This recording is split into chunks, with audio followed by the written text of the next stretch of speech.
Andrés, por favor, dime tu lugar y fecha de nacimiento completa. Nací en Valencia, en el estado de Carabobo, el 9 de febrero del año 1966. ¿Por qué naciste en Valencia? Bueno, tenía que ver con una circunstancia. Mi mamá era de Barquisimeto y cuando mi mamá salió en estado para tenerme a mí, pues allí quien es mi papá biológico le dijo que no podía hacerse cargo, digamos, como se dice popularmente, de la barriga, y una hermana que tiene mi mamá en Valencia le dijo que fuese a parir a Valencia, pues, y yo solamente llegué en la barriga de mi mamá con 7 meses más o menos, y ya al año de haber nacido estaba de regreso en Barquisimeto. Es una circunstancia que haya nacido en Valencia, no tengo ninguna relación particular con la ciudad. Cuando dices padre biológico, ¿lo mencionas en oposición a un padre adoptivo o un padre putativo? Yo diría que padre de crianza y que fue como mi principal figura. Cuando pienso en la palabra papá, pues pienso en él, ¿no? Que se llamó Francisco Bracho. Él falleció cuando yo tenía 31 años. Hace ya 21 años que falleció. Y pues él siempre fue mi referencia y fue el padre que yo conocí pues en mi vida diaria, pues, y que estuvo conmigo, ¿no? ¿Qué edad tenías cuando llegó el señor Bracho a tu vida? Según lo que me contó toda la familia, yo tendría como 2 años y medio. Y pues ya desde que yo tuve uso de razón, él estaba allí, pues. Él estaba allí como mi papá. ¿Lo llamabas papá? Sí. Lo llamé toda la vida papá. Y además hay algo que, pues ahora cuando escribí todo esto, que se me revolvieron tantas cosas que yo fui muy peleón, digamos, en mi adolescencia, ¿no? Y Francisco jamás en mi vida me echó en cara que yo no fuera su hijo, por ejemplo. O sea, a pesar de las barbaridades que yo de adolescente le dije a ese señor y de todas las peleas que tuve con él, ¿no? Fue una persona muy leal. ¿Y cuál dirías que era el origen de esa conducta tuya agresiva, de pelear y además también pelear con él? ¿Por qué tenías a qué atribuir esa permanente confrontación? Estuve siempre como con muchas... cuando lo miro veo, fue una época en que estuve muy revuelto internamente. Ya yo siendo niño un poco más grande supe que Francisco no era mi papá, pero pues eso era un tema del cual no se hablaba en mi familia, y estaba como en una permanente contradicción. Me pasaron cosas como tener un solo apellido y que constantemente en la escuela, en el liceo, en muchos ámbitos la gente me preguntara que por qué yo tenía un solo apellido, cosa que todavía al día de hoy en muchos trámites que tengo que hacer, pues siempre tengo que aclarar cuando tengo que llenar una planilla que no hay un segundo apellido, ¿no? Eso en mi adolescencia me revolvió mucho, ¿no? O sea, y estuve como siempre, sí, como un disgusto, digamos, ¿no? O sea, con muchas cosas de lo que era mi vida en ese momento. ¿Ya no lo tienes? No, ya más o menos por los 30 años, yo creo que, o sea, hace como 20 años, en mis 30 años, pasé como a tener otra manera de entender las cosas, ¿no?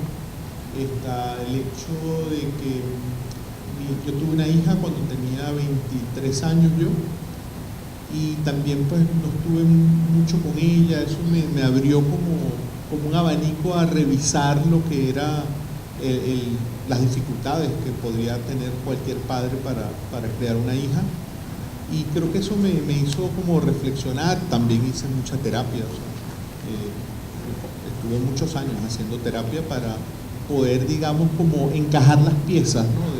de lo que era mi vida, ¿no? Pero es que pasaste de la rabia a la culpa. No tuve culpa, o sea, no me sentía culpable yo personalmente. Yo diría que hubo un proceso, pasar de la rabia.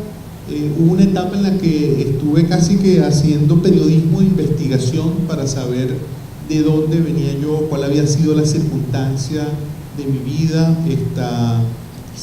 tratando de conocer más la historia de quién es mi papá biológico. Había como una necesidad de saber, ¿no? O sea, y luego hubo como el perdón, ¿no? Que es un poco como a los 30, en coincidencia con la muerte de mi papá de crianza y de mi propio proceso de revisarme y de tratar de encontrar paz interior. Parte de lo que terminó allanando fue como el perdón, ¿no? O sea, perdonar a todos los que yo culpaba de lo que era mi vida, ¿no? Ya vamos a volver a esto, el perdón y la escritura.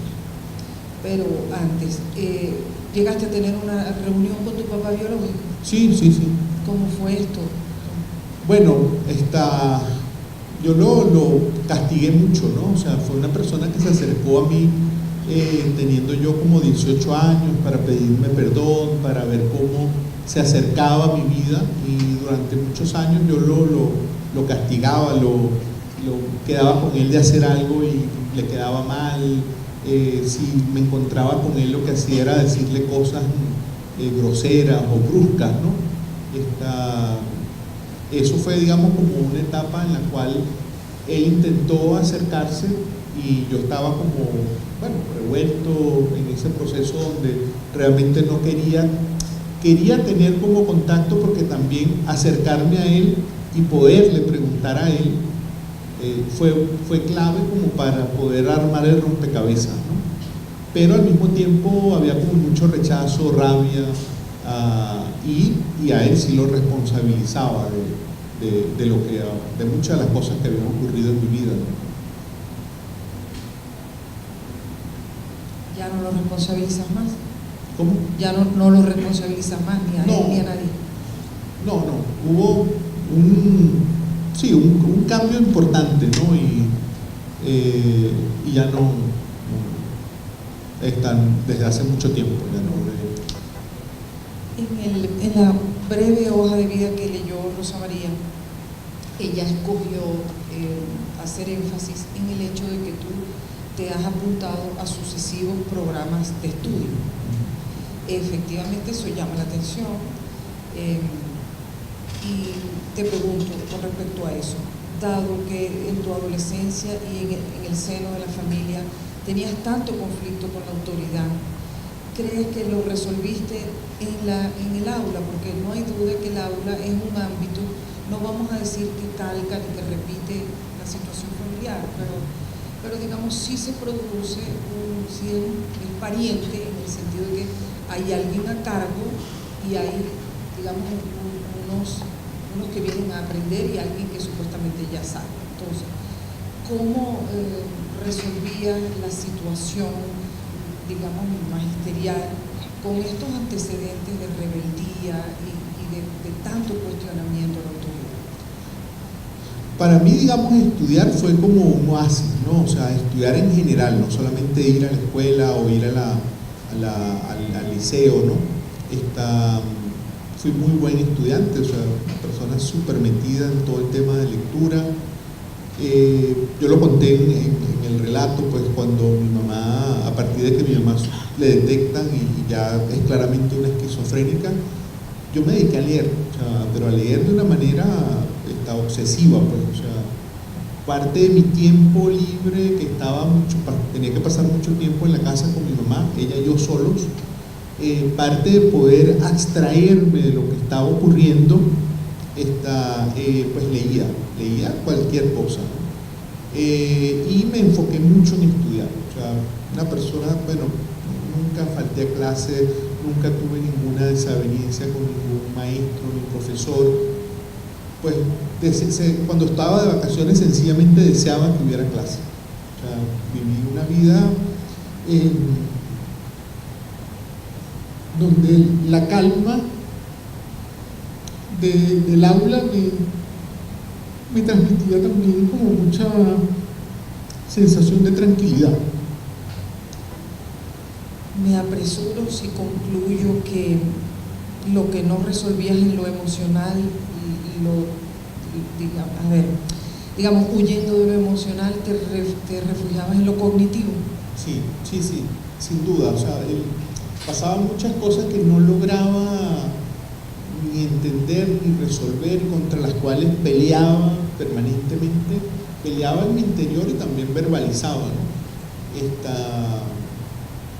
Y efectivamente refugiarme en la lectura, en el estudio, en la idea de prepararme, pues para mí fue como una salvación, ¿no? O sea, como una suerte, digamos, de un salvavidas del cual me logré aferrarme y claro, pues a la vuelta de muchos años eso se convirtió como en una manera de, bueno, Andrés el que vive estudiando, Andrés el estudioso, el que leía mucho, y bueno, eso me fue llevando luego a no solamente a terminar la carrera, sino a el primer trabajo que tuve fue cuidando la biblioteca en la Universidad Católica, acomodando los libros en horario nocturno, y aprovechaba de leer mientras acomodaba libros, ¿no? Todo ese mundo de lo que es la lectura fue muy, muy importante.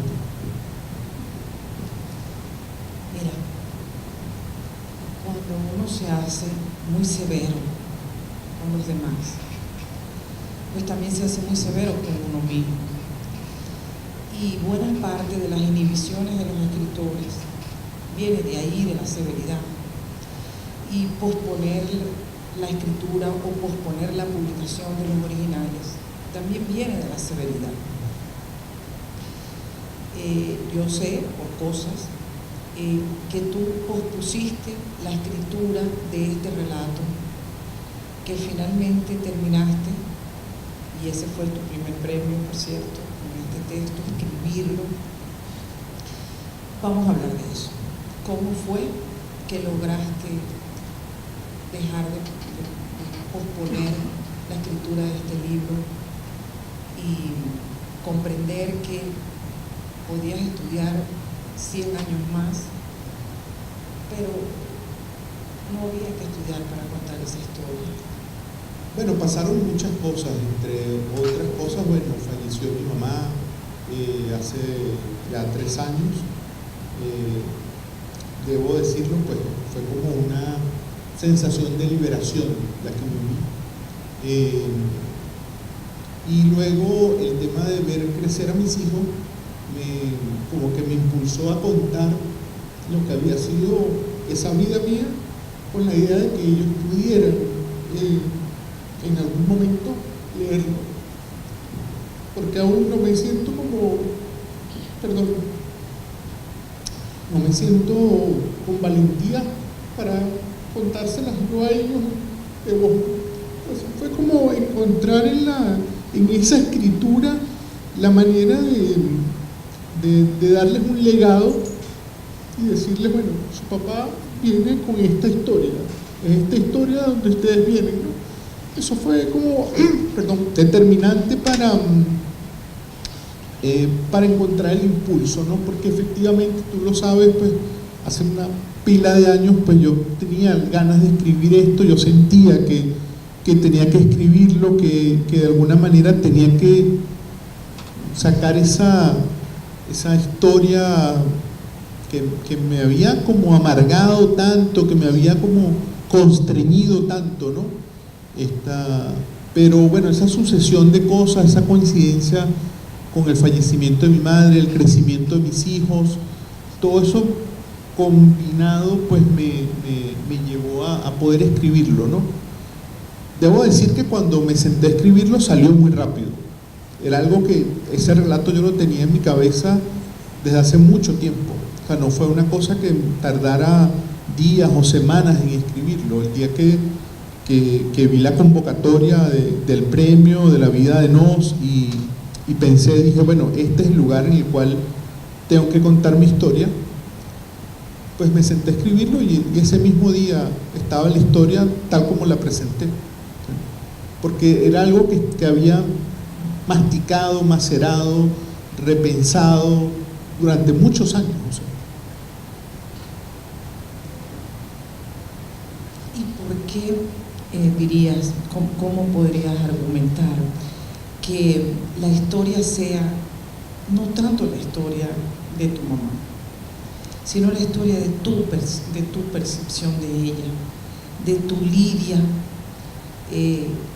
con el amor hacia ella y la rabia que te producía, porque la historia en realidad no es de una mujer que pierde la razón y con ello pierde también al hijo, porque el hijo rebelde no. Es de alguien que admite toda la violencia que puede caber en su corazón, toda la rabia. Y bueno, ¿cómo fue eso? ¿Cómo fue? Porque muchas veces tenemos una historia y una de las cosas que más nos cuesta es escoger quién la va a contar. Si la va a contar un niño, si la va a contar un adulto, si la va a contar, no sé, el médico que es testigo, qué sé yo. Si vamos a escoger un narrador protagonista o lo vamos a escoger. Este es un niño y un adolescente que en algún momento se muestra muy despiadado y que es, por cierto, el correlato de lo que estamos viviendo hoy, un país herido, enloquecido y también un país muy despiadado, muy cruel. Entonces, ¿cómo fue esa escogencia? Porque una de las cosas más notables del texto es el manejo de la primera persona. Pero es una primera persona que no, hay escritores que piensan que al poner yo digo, yo voy, yo vengo, ya eso releva a la historia de entregarnos una subjetividad. En este caso es una verdadera primera persona, una primera persona muy conflictiva y con, bueno, que no tiene una sola faceta, puede mostrarse muy cruel y admitir la violencia que tiene adentro, y eso creo que es, por cierto, uno de los ejercicios que van a ser muy importantes para nosotros superar esta etapa que tenemos ahora, que es admitir, no solo señalar al otro de violento y de excluyente, sino también admitir, reconocer la violencia y la rabia que tenemos. Pero en fin, ¿cómo fue esa configuración de una primera persona tan imperfecta?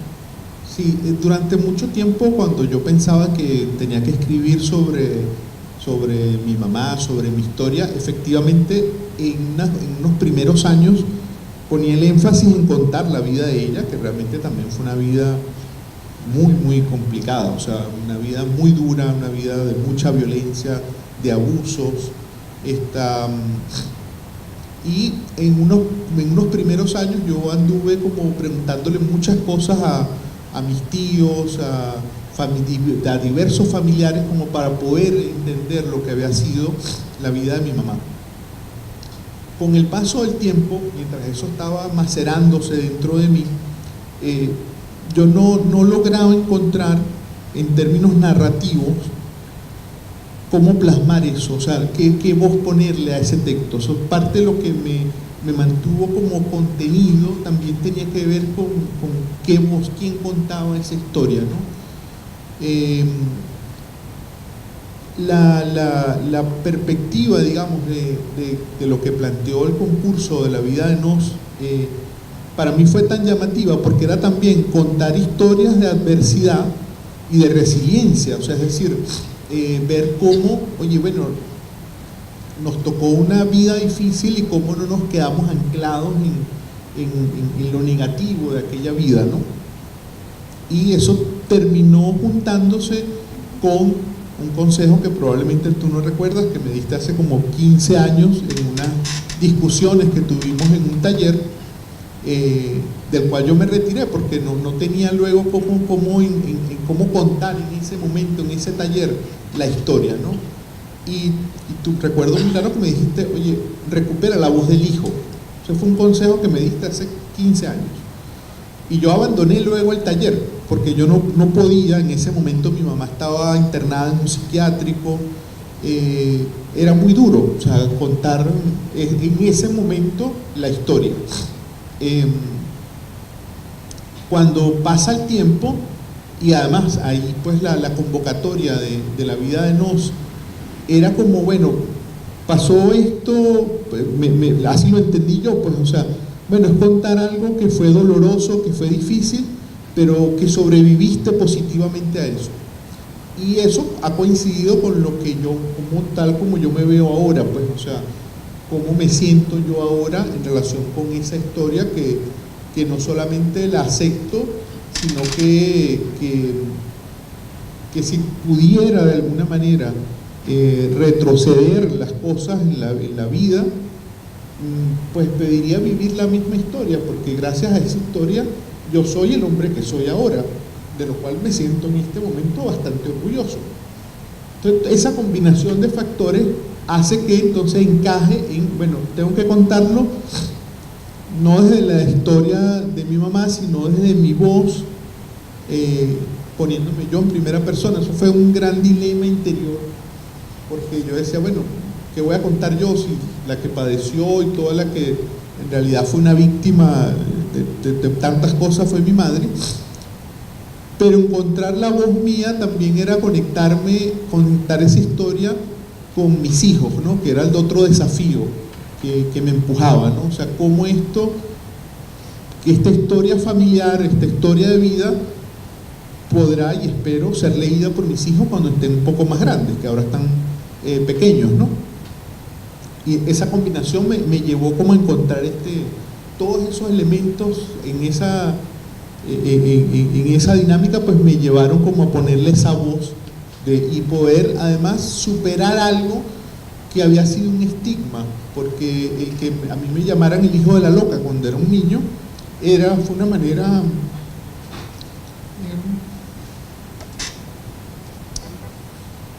una manera muy dura, ¿no? De cómo me estigmatizaron, ¿no? En el entorno en el cual crecí. Recuperar ese hijo de la loca y poder decir, ese hijo de la loca es este hombre hoy, fue como la conjugación para poder ponerle mi voz al relato, ¿no?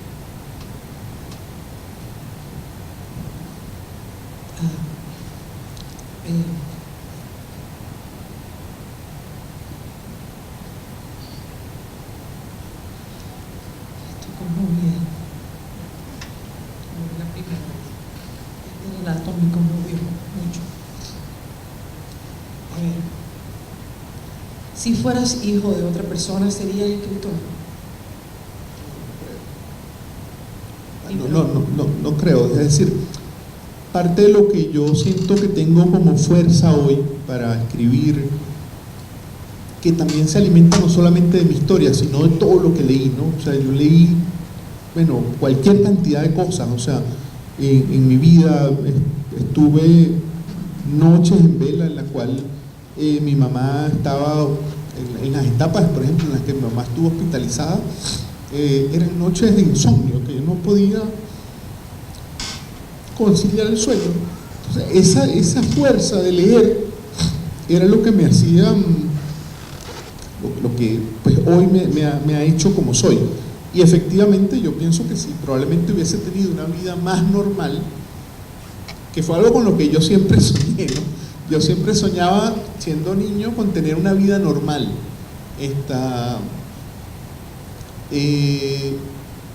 Pero hoy cuando lo veo digo, bueno, o sea, gracias a ser el hijo de mi mamá, con toda esa carga, con toda esa historia, y tener como personajes claves que me ayudaron en determinados momentos, como a orientarme hacia la lectura, llevarme a ese terreno, fue como algo, hoy lo veo como maravilloso, porque primero me permitió durante muchos años, en los cuales yo todavía no había descubierto que yo podía ir a terapia, hacer terapia. O sea, es decir, leer era una terapia. O sea, lo hacía intuitivamente. Ya luego, pues cuando ya crecí, me hice profesional y encontré en el campo de la psicología apoyo, pues cuando les contaba a los terapeutas esa historia, pues me decían, bueno, sencillamente hiciste terapia, ¿no? Pero efectivamente hoy yo me siento, y después de soltar esta historia, pues me siento como con ganas de soltar otras historias, ¿no? que están allí. Por ejemplo, he pensado mucho en mi papá Francisco, en mi papá de crianza. Él fue una persona que, pues nada, estuvo enamorado de mi mamá y me asumió como su hijo, o sea, y así fue hasta el día que murió, ¿no? Entonces, esa persona que además me fue preparando para decirme: el día que yo me muera, usted se tiene que hacer cargo de su mamá. Alguien, digamos, como que hubo otra historia, ¿no? O sea, ese personaje que estuvo en mi vida como siendo el respaldo, el apoyo, con todas las desavenencias, y de verdad ahora me río de todas las cosas que yo, de las discusiones enormes que tuve con él, pero efectivamente, bueno, fue algo como clave, ¿no? Y su historia, contar su historia, o sea, quién fue él, por qué él estuvo de la manera entregada en la que estuvo, para mí es como una gran historia de amor también, que habría que contar, o que yo tendría que contar. Que mi mamá, siendo una persona esquizofrénica que había perdido el deseo sexual a los 27, 28 años, tuvo una pareja por los siguientes 30 años, o sea, que estuvo cuidándola. ¿Qué crees que dirían respectivamente tu mamá y Francisco si leyeran tu historia?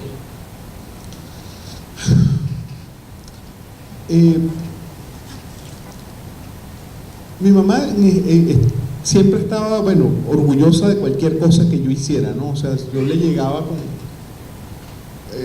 yo tuve una pared llena de diplomas de segundo, tercer grado, cuarto grado, porque mi mamá, cuando me daban los diplomas en la escuela, en medio de la locura, pues le decía a mi papá que mandaran enmarcar el diploma, ¿no? Y fue alguien incondicional en su respaldo, ¿no? Creo que estaría muy contenta, o sea, como estuvo contenta con cualquier cosa que yo hiciera. Ahí hubo también mucha energía de ella de impulsarme hacia el estudio, ¿no? Vivíamos en un barrio, y en su imaginario, en su manera de ver las cosas, la manera en que yo podría salir del barrio pasaba porque yo estudiara, ¿no? Porque me hiciera, digamos, un profesional. Eso fue algo que me... Mucha sensatez veo en esta señora, por muchas cosas que vas diciendo. Mucha sensatez. Muchísima. Y además, parte de lo que ocurrió, digamos, en sus decisiones, tuvieron que ver con decisiones de sensatez. O sea, por ejemplo, cuando yo estaba como en toda una contradicción con el tema, porque quería estudiar periodismo, mi papá de crianza quería que yo fuera abogado o médico, él era médico, mi mamá siempre decía que bueno, que yo estudiara lo que quisiera con tal de que sacara un título y que me sintiera bien con eso, ¿no? Y en muchas otras decisiones ella tenía, dentro del mundo en el que estuvo, tenía cosas aplomadas en tomar decisiones, ¿no? Y aún, por ejemplo, a contrapelo de lo que era la discusión familiar, cuando yo decidí salir de Barquisimeto a los 17 años y venir a Caracas, quien más me apoyó fue mi mamá. O sea, a pesar de que ella iba a quedar sola en su vida cotidiana, porque yo era el que estaba ahí con ella en la cotidianidad, ¿no? Pero ella fue la que más me impulsó a que yo viniera. Y pues fue en ese momento cuando yo decido venir a Caracas, ella terminó siendo clave para que yo diera el paso, porque probablemente si ella se hubiese opuesto, eso sí hubiese sido para mí un peso importante, ¿no? Venirme de Barquisimeto sin tener el apoyo de ella. Claro, Sí. Cuando te llamaron para decirte que te habías ganado este premio, ¿te sorprendió? Yo tenía mucho miedo de que esa historia pues no fuese entendida, que no calzara, digamos, dentro de lo que estaba previsto, pero al mismo tiempo se la había dado a leer a algunas personas de mi familia, a mi hija mayor, a mi esposa, a otras personas muy cercanas, y se había generado en ellas, pues en esas personas, una sensación de tanta emoción que yo tenía como la idea de que sí podía ganar, ¿no? Porque las personas que habían leído el texto, incluso personas que son negadas a llorar, no como yo, que lloro con frecuencia, habían llorado y se habían emocionado tanto leyéndolo que en ese momento, cuando en ese interín, pues yo, bueno, soñaba con ganar el premio, obviamente, y tenía como no sé, algo me decía en mi corazón que sí podía ganarlo, ¿no? Claro, obviamente cuando Albor me llama, me da la noticia, pues estallé en una alegría tremenda, ¿no? Pero había tenido como comentarios de personas que sencillamente pues se habían quedado impactadas, ¿no? Y eso como que me dio seguridad en decir, bueno, aquí conté algo que probablemente va a conectarse con otras personas. No me importa, dijiste, que en el jurado haya almas implacables como el maestro Armando Col Martínez, ¿no? Suponía que Armando no lo iba a conmover.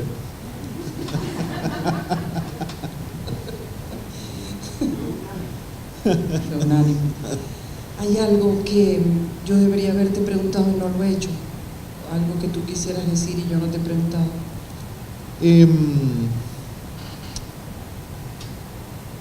Bueno, hay algo que yo me veo hoy pues como una persona.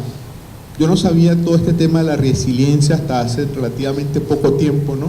Y hoy, pues cuando yo veo todas las claves y toda la discusión sobre lo que es ser resiliente y todo eso, pues yo me siento hoy en día, digamos, una persona con una enorme capacidad de resiliencia que la aplico en muchos ámbitos, o sea, es decir, lo que aprendí en esa vida temprana, lo aplico a muchas cosas, en muchas discusiones, en muchos eventos de mi vida cotidiana hoy como adulto. Siempre tengo la capacidad de ver el vaso medio lleno, no el vaso medio vacío, de encontrar posibilidad de colocarme en los pies, en los zapatos de otros, y eso tiene que ver con esa historia de mi vida, ¿no?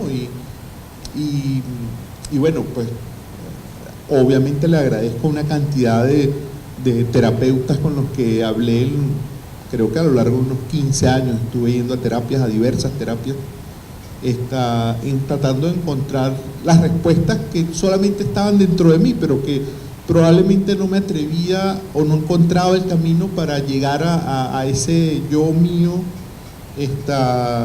y asumirme como he sido, pues, o sea, este premio y todas estas actividades, y que yo pueda hablar públicamente y decir, mira, yo soy el hijo de una esquizofrénica, pues ha sido sencillamente liberador. O sea, me he quitado un peso de encima, porque fue algo de lo cual durante, bueno, buena parte de mi vida yo no me atrevía a hablar en público.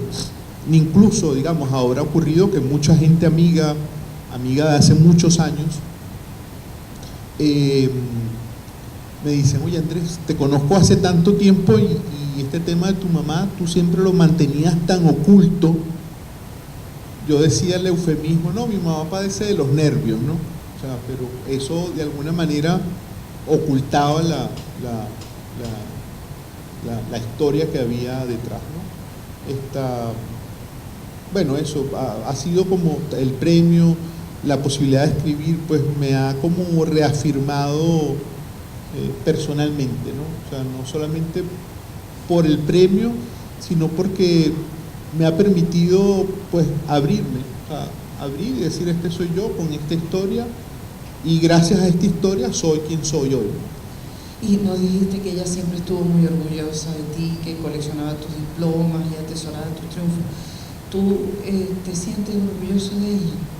Sí, vale, sí, mi mamá me dio muchísimas lecciones, digamos, de cosas que hoy, digamos, cuando lo veo, cuestiones de la atención a otras personas, de darle... Nosotros no éramos pobres, pero vivíamos en un barrio, pero mi mamá estaba pendiente de alimentar a otras personas que eran pobres realmente, que eran vecinos nuestros. En mi casa hubo siempre niños que iban a ver a la señora Yoli para que les diera un plato de comida.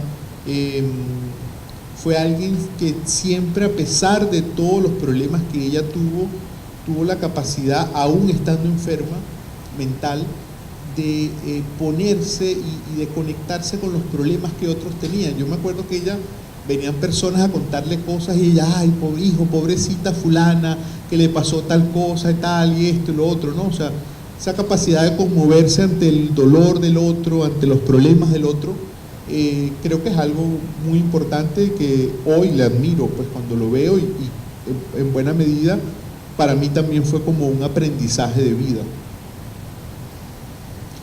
Mil gracias, porque se nos terminó el tiempo. Ustedes han escuchado con mucha atención, eso lo hemos podido sentir, ¿verdad? El respeto y el cariño de ustedes. Mil gracias. Mil gracias.